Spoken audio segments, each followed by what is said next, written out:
देखो हमने atomic structure में ये सारे पढ़ लिए थे पहले वाली कक्षाओं में। डाल्टन का परमाणु मॉडल, थॉमसन मॉडल के दोष पढ़ लिए थे, रदरफोर्ड का प्रकीर्णन प्रयोग पढ़ा था, नाभिकीय मॉडल पढ़ लिया था, और इसके बाद रदरफोर्ड मॉडल के दोष पढ़ लिए थे। ठीक है, देखो आज नेक्स्ट कक्षा में पढ़ते हैं हम यहाँ पर अपने। आज लेते हैं बच्चों परमाणु के अंदर सबसे पहले हम पढ़ते हैं परमाणु संख्या, परमाणु संख्या एवं द्रव्यमान संख्या, परमाणु संख्या एवं द्रव्यमान संख्या। अगर आपको मैं ये कहूं तो इसको लिख सकते हो आप एटॉमिक नंबर, और द्रव्यमान संख्या को लिख सकते हो आप मास नंबर। तो देखो द्रव्यमान नंबर की बात सबसे पहले बात करते हैं हम, एटॉमिक नंबर क्या होता है अपने। नंबर 1 ले लेते हैं हम इसमें, एटॉमिक नंबर। अगर बात करें हम एटॉमिक नंबर की, तो एटॉमिक नंबर से अपना सीधा मतलब क्या होता है, कोई भी परमाणु जो होता है, परमाणु में उपस्थित प्रोटॉन की संख्या, उपस्थित प्रोटॉन की संख्या उस परमाणु की परमाणु संख्या या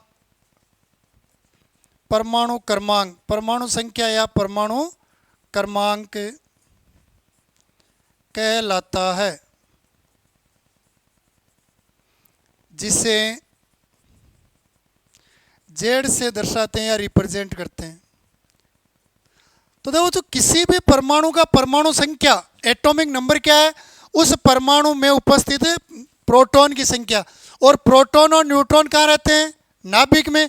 यानी नाभिक में प्रोटॉन की जो संख्या है, उसी संख्या के आधार पर परमाणु की संख्या का, या आप कह सकते हो परमाणु क्रमांक का क्या किया गया है, निर्धारण। मतलब किसी भी एटम को अगर आवर्त सारणी में 5 नंबर पर रखा गया, इसका मतलब उसके नाभिक में प्रोटॉन कितने हैं, 5 है। अगर किसी को 7 नंबर पर रखा गया है, मतलब उसमें प्रोटॉनों की संख्या कितनी है, 7। किसी को 9 नंबर पर रखा गया, इसलिए रखा गया क्योंकि उसमें प्रोटॉन कितने थे, 9। ना कि 9 नंबर पर रखने के बाद उसमें प्रोटॉनों को 9 माना गया। आवर्त सारणी में तत्व को जो नंबर दिया गया है, उस नंबर में रोल किसका होता है, प्रोटॉन की संख्या को। और इसी प्रोटॉन की संख्या को एटॉमिक नंबर कहते हैं, जिससे किसे दर्शाते हैं, जेड से। क्लियर, देख लो एक बार स्क्रीनशॉट ले लो इसका। ठीक है, चलो आगे। इसके बाद इसमें तो किसी को कोई समस्या नहीं है ना। देखो एक चीज और देखो इसी में आगे बच्चों, अगर उदासीन परमाणु है आपके, परमाणु कैसा है, उदासीन परमाणु। उदासीन परमाणु से अपना सीधा मीनिंग होता है एक ऐसा परमाणु जिसने न तो इलेक्ट्रॉन लिया और न किसी को इलेक्ट्रॉन दिया है। तो उदासीन परमाणु में प्रोटॉन की संख्या बराबर आप लिख सकते हो इलेक्ट्रॉन की संख्या। तो किसी भी उदासीन परमाणु में इलेक्ट्रॉन की जो संख्या होती है वो उतनी ही होती है जितनी कि उसमें क्या होते हैं, प्रोटॉन की संख्या। और प्रोटॉन की संख्या को आप क्या लिख सकते हो, परमाणु संख्या लिख सकते हो, परमाणु संख्या या परमाणु क्रमांक। यानी मैं जेड बराबर लिख सकता हूँ पी, और पी बराबर लिख सकता हूँ मैं ई।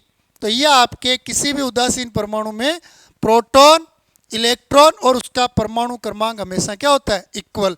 जैसे एग्जाम्पल के लिए आपसे कोई कहे, मान लो ये कहा जाए आपसे कि ये सोडियम जो है, यहाँ पर ये लिखा हुआ है जैसे 11, तो आपसे कहा जाए और इस पर ये लिख दिया जैसे उदासीन ले लेते हैं इसको, चलो ये उदासीन ही रख लिया हमने इसमें। तो आपसे ये कहा जाए कि इसमें सोडियम में आपको परमाणु क्रमांक बताना है। तो परमाणु क्रमांक सोडियम का पता है कितना होता है, आवर्त सारणी में सोडियम कितने नंबर पर आता है, 11 नंबर पर, तो 11 आ जाएंगे।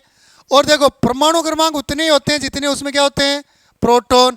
तो अगर मैं कहूँ प्रोटॉन की संख्या कितनी है, तो आपका जवाब। और अगर मैं इलेक्ट्रॉन के लिए कहूँ तो देखो क्या इस पर आपको कोई चार्ज दिखाई दे रहा है, मतलब क्या है, चार्जलेस यानी उदासीन है। और उदासीन है मतलब इसमें इलेक्ट्रॉन भी कितने हैं। ठीक है, इसी प्रकार देख लो, आपको कहा जाए आर्गन, यहाँ लिख दिया 18। अब आपसे कहा जाए कि आर्गन में इलेक्ट्रॉन की संख्या बताओ, तो देखो किसी भी परमाणु के नीचे ये जो अंक लिखा होता है, ये उसका परमाणु क्रमांक या परमाणु संख्या होती है। और जेड है मतलब प्रोटॉन कितने होंगे, 18 ही होंगे, और इलेक्ट्रॉन भी कितने होंगे, क्योंकि परमाणु कैसा है, उदासीन है। क्लियर। तो ये होता है बच्चों उदासीन परमाणु में प्रोटॉन की संख्या और इलेक्ट्रॉन की संख्या में संबंध।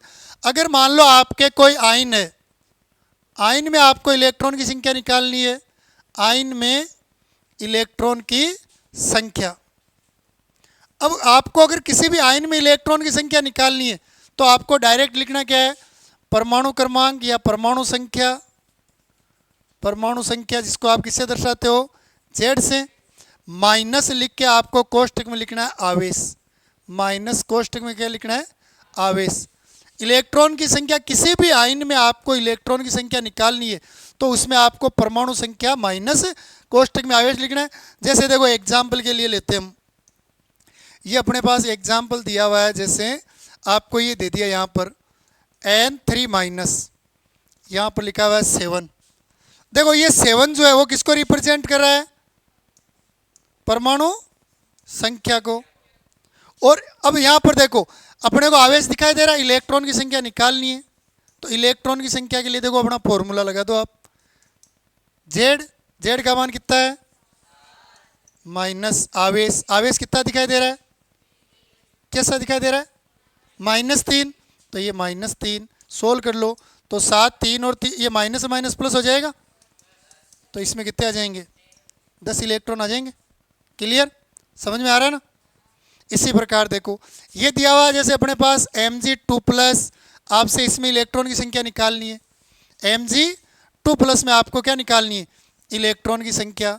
तो अपना इलेक्ट्रॉन की संख्या निकालने का फॉर्मूला क्या होता है, जेड माइनस कोष्टक में आवेश। तो जेड, Mg के जेड पता है आपको कितना होता है, Mg के लिए जेड का मान 12। तो देखो यहाँ जेड माइनस कोष्टक में आवेश लिखना है तो जेड की जगह तो मैंने ये लिख दिया 12, माइनस आवेश की जगह कितना लिखूं, प्लस या माइनस।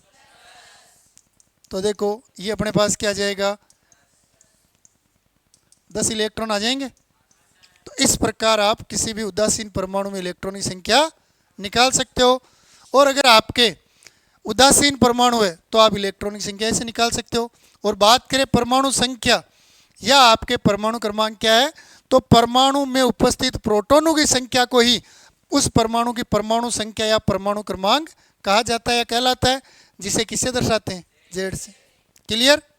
अब बात कर लेते हैं, इसके बाद आराम से लिख लेना, कोई दिक्कत नहीं है। नेक्स्ट टॉपिक ले लेते हैं इसमें अपना द्रव्यमान संख्या। अगला टॉपिक ले लेते हैं अपने द्रव्यमान संख्या। तो देखो जो द्रव्यमान संख्या जो होती है इसको हम न्यूक्लियॉन्स भी कहते हैं। द्रव्यमान संख्या को क्या कहा जाता है, न्यूक्लियॉन्स। और हमने रदरफोर्ड के नाभिक के मॉडल में न्यूक्लियंस देखा था। किसी भी परमाणु के नाभिक में जो कण उपस्थित होते हैं, और नाभिक में कौन कौन से कण होते हैं, न्यूट्रॉन और प्रोटॉन, उनके योग को क्या कहते हैं, द्रव्यमान संख्या। तो देखो आप ये लिख सकते हो, किसी परमाणु के नाभिक में उपस्थित प्रोटॉन तथा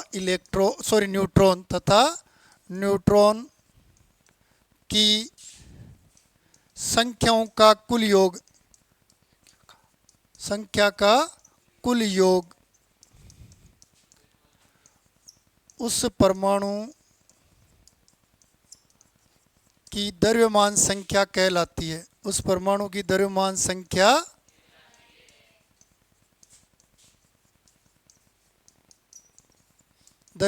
कहलाती है। द्रव्यमान संख्या को एस से रिप्रेजेंट करते हैं या दर्शाते हैं, कैपिटल एस से दर्शाते हैं। तो देखो परिभाषा क्या कह रही है कि कोई भी परमाणु है तो उस परमाणु के नाभिक में जो आपके प्रोटॉन और न्यूट्रॉन है, सभी प्रोटॉन और न्यूट्रॉन का जो योग होगा उस योग को क्या कहेंगे हम, द्रव्यमान संख्या या न्यूक्लियॉन्स की संख्या। वो निकालने के लिए आपको ए बराबर लिखना है P + N, ये आ जाएगा आपके n निकालना है। अब इसी फॉर्मूले से मान लो आपको n निकालना है तो a माइनस क्या हो जाएगा, P हो जाएगा। और अगर आपको किसी परमाणु के लिए P निकालना है तो a - n। अगर यहाँ पर इनको रिप्रेजेंट करें तो जहाँ आपके ए तो किसकी संख्या है? न्यूक्लियॉन्स या द्रव्यमान संख्या है। एन क्या है? न्यूट्रॉन की संख्या। और पी क्या है? पी बराबर प्रोटॉन की। क्लियर? आई थिंक समझ में आ गया। कोई समस्या इसमें? देखो ये हो गया आपके द्रव्यमान संख्या। अब देखो तो इसी में आगे देखते हैं हम परमाणु का प्रदर्शन। नेक्स्ट देखते हैं परमाणु का प्रदर्शन। ये थोड़ा बहुत बढ़िया टॉपिक है, इसको आराम से समझना। परमाणु का प्रदर्शन। तो बच्चों किसी भी परमाणु का प्रदर्शन करने के लिए अपने को जो नॉर्मली चीज ध्यान रखते हैं, या परमाणु का प्रदर्शन जब किया जाता है तो इसमें क्या होता है? अक्ष लिखे और उसके नीचे यहाँ पर जेड लिखा जाता है और ऊपर की ओर ए, या इसको ऐसे लिख सकते हो आप, अक्ष जेड ए। तो देखो जहां पर हम बात करें अपने, जहां अक्ष तो है प्रतीक, तत्व या परमाणु का प्रतीक। अक्ष किसको रिप्रेजेंट कर रहा है? परमाणु के प्रतीक को। अगर बात करें हम एक की, तो ये आपके द्रव्यमान संख्या है। एक क्या है? द्रव्यमान संख्या। और अगर बच्चों बात करूं मैं जेड की, तो जेड क्या है आपके पास? परमाणु क्रमांक या परमाणु संख्या। तो इन तीन चीजों का आपको, एक परमाणु का जब प्रदर्शन किया जाता है तो प्रदर्शन में प्रतीक को दर्शाया जाता है, और प्रतीक के नीचे दाईं तरफ, सॉरी बाईं ओर आप जेड का मान लिखते हो, और ऊपर की ओर बाईं ओर लिखो चाहे दाईं ओर लिखो, एक का मान यानी द्रव्यमान संख्या लिखते हैं। जैसे देखो एक दो एग्जाम्पल से देखते हैं। ये लिखा हुआ है जैसे अपने पास Na, यहाँ पर लिखा हुआ है 11 और यहाँ लिखा हुआ है 23। या एक ये दिया हुआ अपने पास जैसे Mg 12 24, या ये लिखा हुआ अपने पास जैसे कैल्शियम 20 और 40। तो देखो यहाँ पर Na मतलब प्रतीक तो किसका है? सोडियम का। प्रतीक Na किसका होता है? सोडियम है। ये दिया हुआ है। तत्व कौन सा हो गया? प्रतीक Na मतलब तत्व है सोडियम। अब देखो प्रतीक के नीचे की तरफ जो आपको गणितीय अंक दिखाई दे रहा है वो कितना है? 11, और उसको जेड बोलते हैं 11। और ऊपर की तरफ जो अंक दिखाई दे रहा है उसको द्रव्यमान संख्या जो कितना है? 23। अब ये जो दिए हुए हैं इनसे आप और क्या क्या निकाल सकते हो? अगर आपसे कहे इसमें प्रोटॉन की संख्या बताओ, तो बच्चों उदासीन परमाणु है, उदासीन के लिए जेड पी और ई का मान बराबर होता है। तो देखो क्या इस सोडियम पर कोई आवेश दिखाई दे रहा है? नहीं है आवेश। तो पी का मान तो चाहे आवेश हो या ना हो, आवेश होने या नहीं होने से प्रोटॉन की संख्या नहीं बदलती है। तो प्रोटॉन तो इसमें कितना रहना है? 11 ही रहना है। अब देखो ये कह रहा है इलेक्ट्रॉन की संख्या। तो देखो उदासीन है, और उदासीन में प्रोटॉन और इलेक्ट्रॉन बराबर, मतलब इलेक्ट्रॉन भी कितने हैं? 11। अब आपको ए पता है, पी पता है, तो एन निकाल लो। तो एन निकालने का फॉर्मूला क्या हो जाएगा? ए माइनस पी। तो देखो एक का मान कितना है अपने पास? पी का मान। तो एन का मान कितना आ जाएगा? आ जाएगा। क्लियर? इसी प्रकार देखो यहाँ देख लो, यहाँ आपको एक जेड का मान कितना दिया हुआ है? 12, और एक का मान, तो एन का मान निकालो आप। तो ए माइनस पी, यही होता है फॉर्मूला। एक का मान कितना दिया हुआ है और पी का मान, भाई पी का मान वही तो होगा जो जेड का मान है, ये हो जाएगा। तो देखो अपने पास एन का मान भी कितना आ गया, निकाल सकते हो। आगे दिया हुआ है देखो इसमें भी, तो इसके अनुसार देख के बताओ जेड कितना है, ए कितना है। अगर मैं पी पूछूं तो, अगर मैं ई पूछूं तो, और आपको निकालना एन, तो एन निकालने का फॉर्मूला ए माइनस, तो 14 माइनस 20 इज इक्वल, निकाल लोगे? कोई समस्या? देखो एक दो उदाहरण और देख लेते हैं। ये दिया हुआ अपने पास, जैसे एक ये दिया हुआ अपने पास पोटेशियम, यहाँ पॉजिटिव चार्ज है, यहाँ लिखा हुआ है 19, यहाँ लिखा हुआ है 39। एक उदाहरण और देख लो। एक ये दिया हुआ अपने को H2 माइनस, यहाँ लिखा हुआ अपने पास 16, यहाँ 32 लिखा हुआ है। और एक उदाहरण और देख लो, ये लिखा हुआ है जैसे Mn, यहाँ लिखा हुआ है +7 25 और ये 56, ये दिया हुआ है जैसे अपने पास, ठीक है, ये दिया हुआ है। अब आपसे वही पहले वाले क्वेश्चन जानना है अपने को, तो सबसे पहले जेड पी ए ई अपने को मोस्टली ये सारे क्वेश्चन इनमें पता करना है। Z P A E N,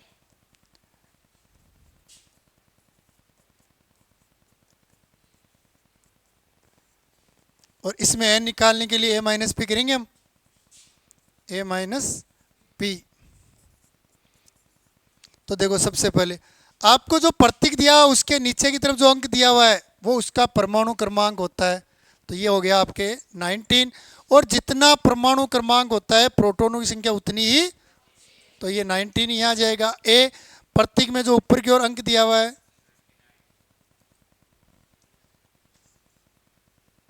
ये 39 दिया हुआ है।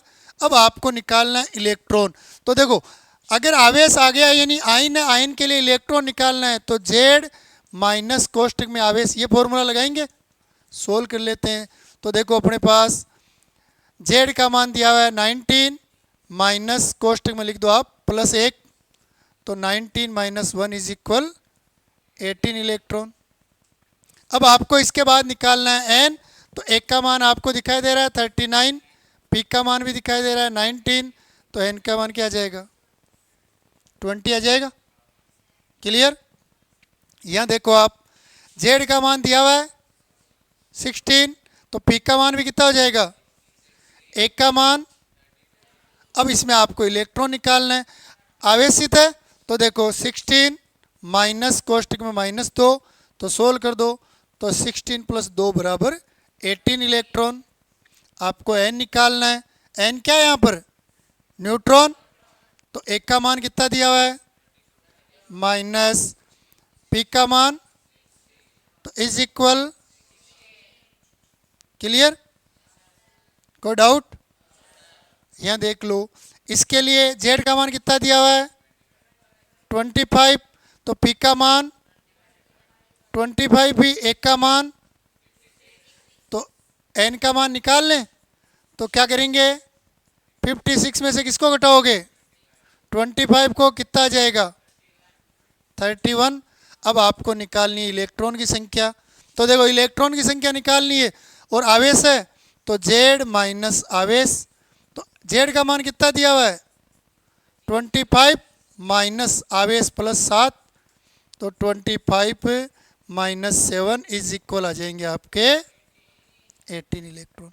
तो ये इस प्रकार आप परमाणु का प्रदर्शन कर सकते हो, और प्रदर्शित परमाणु से प्रोटॉन, न्यूट्रॉन, इलेक्ट्रॉन और उसके परमाणु क्रमांक और द्रव्यमान संख्या का मान आप निकाल सकते हैं। क्लियर, कोई डाउट यहाँ तक किसी को। तो ये हो गया आपके पास द्रव्यमान संख्या। ठीक है, तो ये अपने पास देखो द्रव्यमान संख्या की परिभाषा, उसके बाद ये आ गया आपके पास परमाणु का प्रदर्शन। ठीक है, और परमाणु के प्रदर्शन के बाद ये आ जाते हैं आपके कुछ उदाहरण। आई थिंक आपको परमाणु संख्या और परमाणु संख्या के अलावा द्रव्यमान संख्या और किसी भी परमाणु के प्रदर्शन की सहायता से जेड, पी, ई, एन और ए ये निकालने में कोई समस्या नहीं होगी, निकाल लोगे। चलो बहुत बढ़िया बात है ये। तो आगे देखते हैं, देखो अपने देखो नेक्स्ट ले लेते हैं अपने इसी में। यहां पर देखो तुम इलेक्ट्रॉन, देखो हमने वैसे परमाणु भार की परिभाषा पढ़ी थी, नॉर्मली पढ़ी थी ना परमाणु भार की परिभाषा।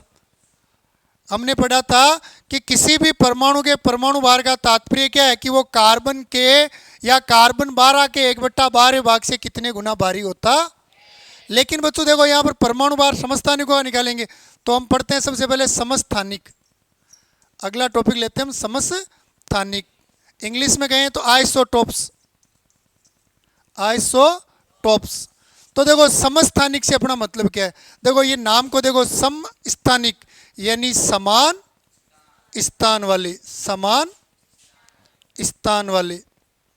और बच्चों अगर हम बात करें स्थान की, तो आवर्त सारणी में जो स्थान होता है उस स्थान को ही तो परमाणु द्रव्यमान परमाणु संख्या या परमाणु क्रमांक कहते हैं। मतलब यहाँ पर स्थान समान है, या मैं ये कह सकता हूँ जेड क्या रहेगा, समान रहेगा।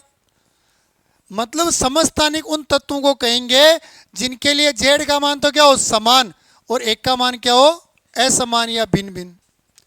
तो ऐसे तत्व या विभिन्न तत्व, इसकी परिभाषा क्या लिख सकते हो आज? समस्थानिकों की नाम से आपको सीधा कंफर्म करना है। समान स्थान मतलब आवर्त सारणी में जिनका स्थान क्या होगा? समान। और आवर्त सारणी में स्थान को किससे रिप्रेजेंट करते हो? जेड से, जिसे परमाणु संख्या या क्या कहते हो? परमाणु क्रमांक, यही कहते हो। तो देखो इसकी परिभाषा लिखें तो ऐसे तत्व, ऐसे विभिन्न तत्व, केवल तत्व भी लिख सकते हो, ऐसे विभिन्न तत्व जिनके या जिनका परमाणु संख्या या परमाणु क्रमांक, परमाणु संख्या कोष्टक में लिख दो जेड, समान होता है, समान होता है, परंतु द्रव्यमान संख्या, परंतु द्रव्यमान संख्या जिसको आप किससे रिप्रेजेंट करते हो? एस से, ए भिन्न भिन्न हो, ए क्या हो? भिन्न भिन्न हो, उन्हें क्या कहेंगे? समस्थानिक। उन्हें समस्थानिक या आइसोटोप्स कहते हैं। तो देखो नाम से आपको समझना है, समान स्थान और आवर्त सारणी में स्थान को परमाणु संख्या या परमाणु क्रमांक कहते हैं। तो ये तो हो जाएगी समस्थानिकों की परिभाषा। देखो इसके कुछ एग्जाम्पल देखते हैं। तो बच्चों अपने हाइड्रोजन की बात करें तो हाइड्रोजन के 3 समस्थानिक होते हैं। हाइड्रोजन के 3 समस्थानिक होते हैं, यानी आवर्त सारणी में 1 नंबर पर केवल हाइड्रोजन नहीं आता है, 3 तत्व आते हैं आवर्त सारणी में 1 नंबर पर। एक तो होता है प्रोटियम, प्रोटियम, दूसरा होता है आपके ड्यूटेरियम, ड्यूटेरियम, और तीसरा जो होता है बच्चों वो होता है आपके ट्राइटियम, ट्राइटियम। ये 3 समस्थानिक होते हैं आपके हाइड्रोजन के। देखो इनका प्रदर्शन करें हम तो हाइड्रोजन का प्रतीक 1, प्रोटियम में क्या होता है? परमाणु क्रमांक 1 रहेगा, इनका भी प्रतीक H1 और इनका भी प्रतीक 1। तो तीनों में हाइड्रोजन प्रतीक है और तीनों में ही परमाणु क्रमांक क्या? 1, क्योंकि समस्थानिक है। और समस्थानिक मतलब जेड क्या होगा? कॉमन। अब देखो इनमें अंतर क्या आता है बच्चों? इसके द्रव्यमान 1 ही होता है द्रव्यमान संख्या, इसके लिए द्रव्यमान संख्या 2 और इसके लिए द्रव्यमान संख्या 3। देखो कुछ चीज़ें लिख लेते हैं, अपने को पता चल जाएगा।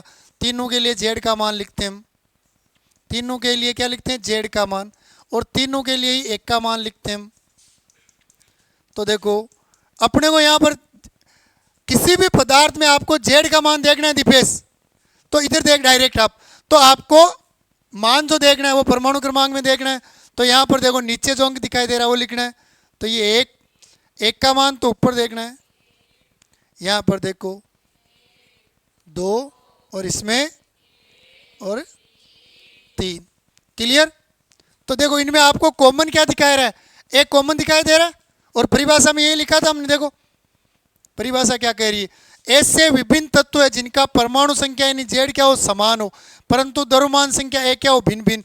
और देखो इन उदाहरणों में भी देखो आप, इन तीनों के लिए आपको 1 का मान कॉमन दिखाई दे रहा है, 1, और तीनों के लिए सॉरी जेड का मान कॉमन दिखाई दे रहा है, और 1 का मान तीनों के लिए क्या है? डिफरेंट है, अलग अलग है।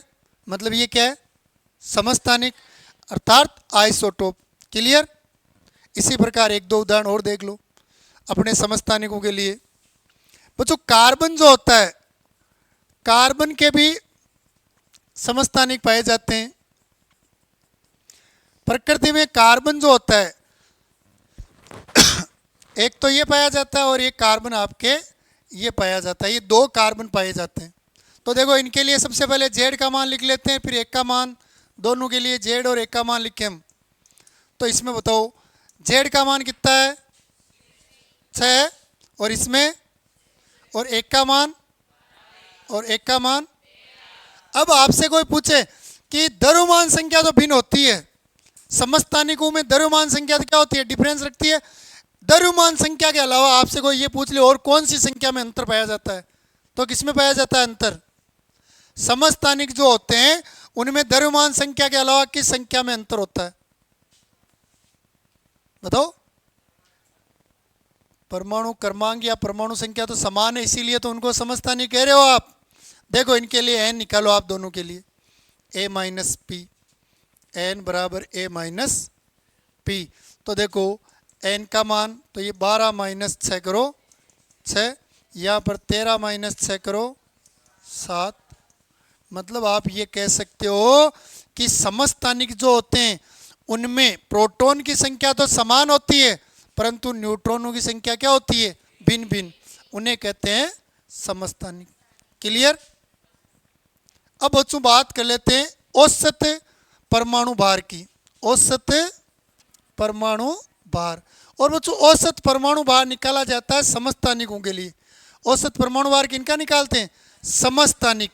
तो अगर प्रकृति में कोई तत्व एक से अधिक रूपों में पाया जाता है तो उस तत्व के भार जो होते हैं उनको औसत भार के रूप में निकाला जाता है, और उस भार को क्या कहते हैं, औसत परमाणु भार।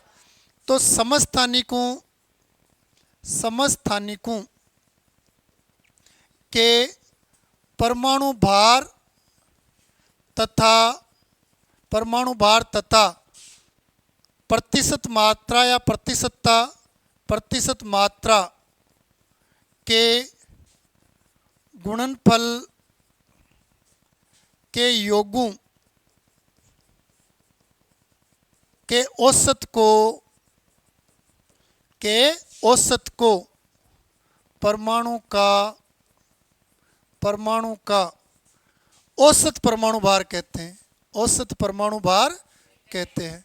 या इतना नहीं बोलकर सीधा बोल सकते हो कि समस्थानिक जो होते हैं, समस्थानिकों के जो भार होते हैं उन भारों का औसत मान क्या कहलाता है, परमाणु का औसत परमाणु भार कहलाता है।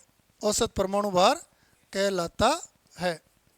इसको बिल्कुल नॉर्मल परिभाषा लिखना चाहो तो लिख सकते हो समस्थानिकों के परमाणु भारों का औसत, परमाणु भारों का औसत परमाणु भार, औसत परमाणु भार कहलाता है। औसत परमाणु भार कहलाता है। क्लियर। देखो निकालते कैसे ये देख लेते हैं। तो देखो सबसे पहले ये ले लिया, माना दो तत्वों के भार क्रमशः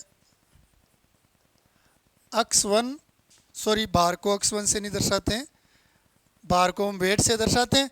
तो क्रमशः W1 एवं W2 है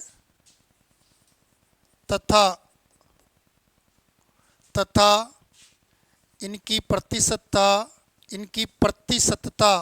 या कह सकते हो प्रकृति में पाए जाने की मात्रा, प्रतिशतता को x1 एवं x2 हो तो ये हमने मान लिया। तो आपको निकालना क्या है, औसत परमाणु भार। तो औसत परमाणु भार। तो अब आपको करना क्या है यहाँ पर, तो देखो सबसे पहले आप इस औसत परमाणु भार को निकालने का सीधा तरीका क्या है, एक समस्थानिक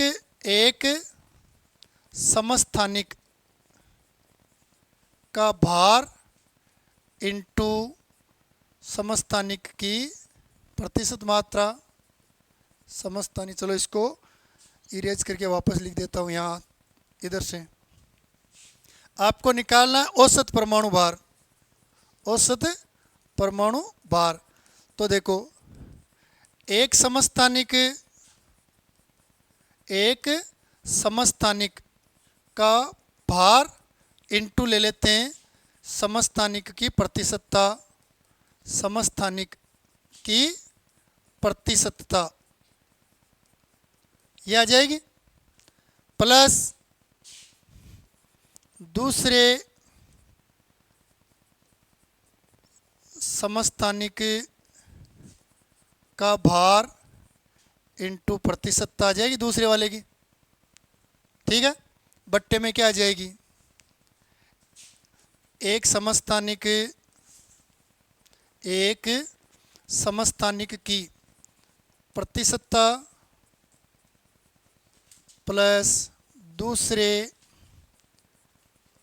समस्थानिक की प्रतिशतता। क्लियर। तो देखो एक समस्थानिक को भार को हम W1 से दर्शा रहे हैं और मात्राओं किससे दर्शा रहे हो, x1 से, प्लस दूसरे के भार को W2 इंटू x2 और बट्टे में क्या आ जाएगा x1 प्लस x2। तो ये हो जाएगा आपके किसी भी परमाणु का औसत परमाणु भार। अगर आपको ज्ञात करना है तो इस फॉर्मूले से आप क्या निकाल सकते हो, औसत परमाणु भार निकाल सकते हो। क्लियर।